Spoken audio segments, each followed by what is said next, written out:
Morning everybody.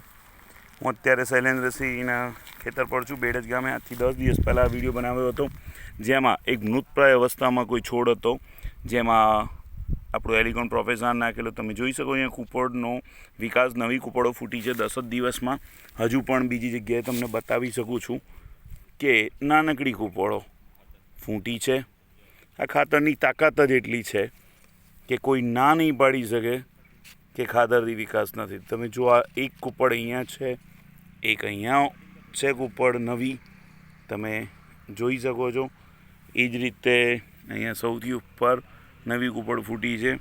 અને આ એવું ખેતર છે શૈલેન્દ્રસિંહનું કે જે ખેતરમાં આજથી 10 દિવસ પહેલાં મેં આવ્યા હતા ડેમો કરવા માટે, શૈલેન્દ્રસિંહની બતાવવા કે આ ખાતરનું કેવું રિઝલ્ટ છે। તમે ખેતરમાં જોઈ શકો છો કે આંબો છે, આંબામાં અહીંયા ઊંધાઈ આટલે સુધી ચડી ગઈ છે। ઊંધાઈવાળા ખેતરમાં પણ આપણે એલિકોનનું રિઝલ્ટ લાવીને બતાવ્યું છે। Thank you very much Shailendrasinh, તમે એલિકોનનો ડેમો કરવા દીધો એ બદલ। અને એલિકોનના ખાતરે તમને આજે છોડ મૃતપ્રાય અવસ્થામાં તો એ છોડનો વિકાસ તમે જોઈ શકો છો। Thank you very